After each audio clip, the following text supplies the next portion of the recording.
Let's just start. First and foremost, we are days away from this movie hitting theaters. I'm past one of the most anticipated. And I'm like, this is the movie we were making dates about a couple years back. What does this moment in Black Panther mean to you? Oh boy, it means the culmination of a lot of hard work. You know, it's a character that as a kid I grew up with, so it's somebody that I sort of had always been very interested in. And when I came to Marvel, it was one of the first characters I wanted to explore. So I am glad we were at the day now where I can share this character with the rest of the world. You know, and it was only through finding Ryan Coogler and Ruth Carter and the rest of our amazing crew that we were able to bring this to life. So I'm excited for people to finally see it. And this moment for me is an opportunity to express the pride that I have always felt for my ancestral background, for my community, for young people.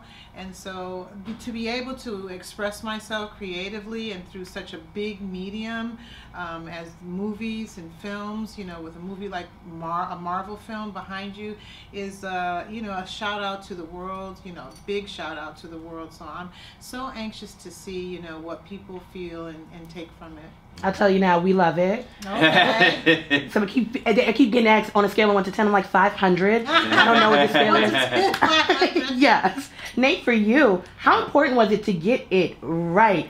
There are a lot of different communities intertwined here. Yeah. Like, how important was it to get it right? Not just from the comic book standpoint, but we're talking about people's legacies and histories that they're also seeing on screen. So yeah, it was really important. It was actually one of the most important things. You know, you only get so many swings at the plate, I think, and because of what this movie could represent if we did get it right, we knew we had to make sure it felt authentic, it felt real, it felt emotional, it felt like it was talking to the audience in the right way, so that more films like this can get made.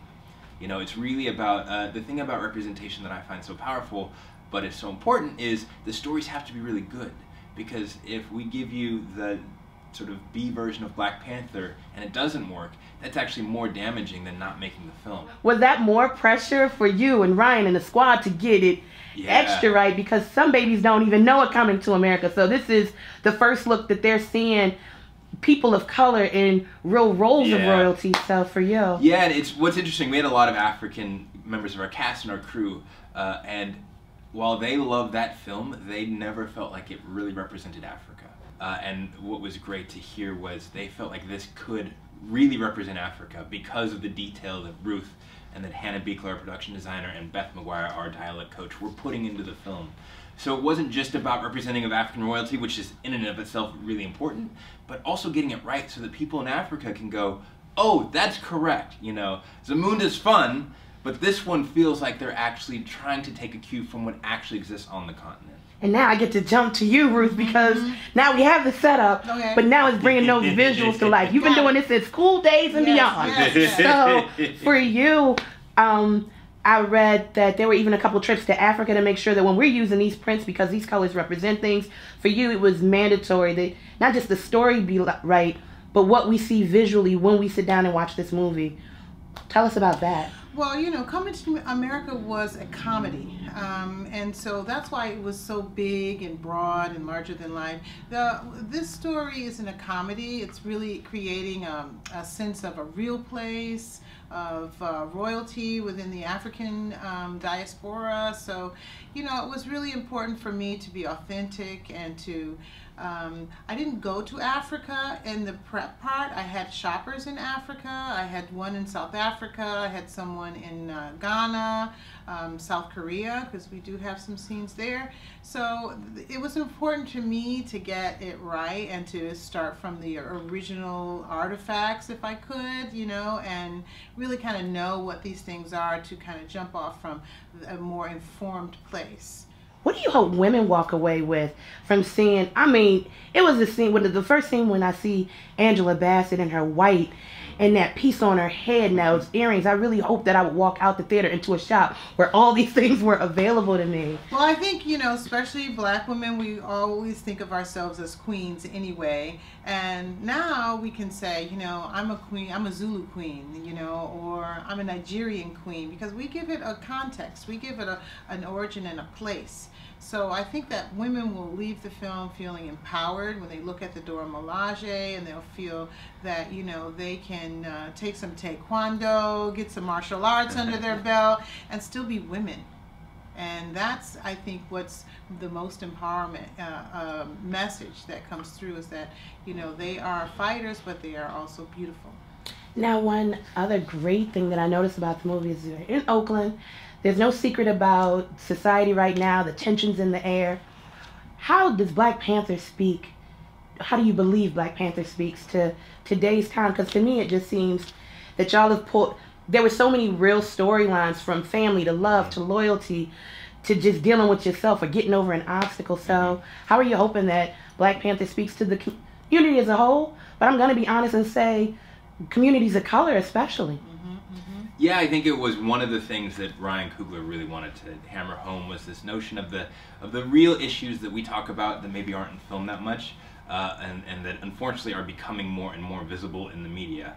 But how do you talk about the things in an entertaining and emotional way that still really feel relevant? And I think Oakland was a big part of that, right? And even the conversation that I think Killmonger wants to have in this movie are all about the things that are true, and that we have known to be true, but maybe don't always break through to the wider culture. So I do think there is something here that is very special, and that can be resonant to our community, but also to all communities, because I think everybody needs to have these conversations together. I think that's the only way real change is affected. Since we're already in Black Panther, towards the end, it made me feel like I might get a Black Panther 2. Do we know if there are any screenplays floating around for a part 2 or part 3? I'm going to just ask. Well, you have to ask Nate that. I know. Let's all ask. Yes? That's his question. No screenplays yet. Look, the truth is we let the audience tell us what they want. We're telling you yes.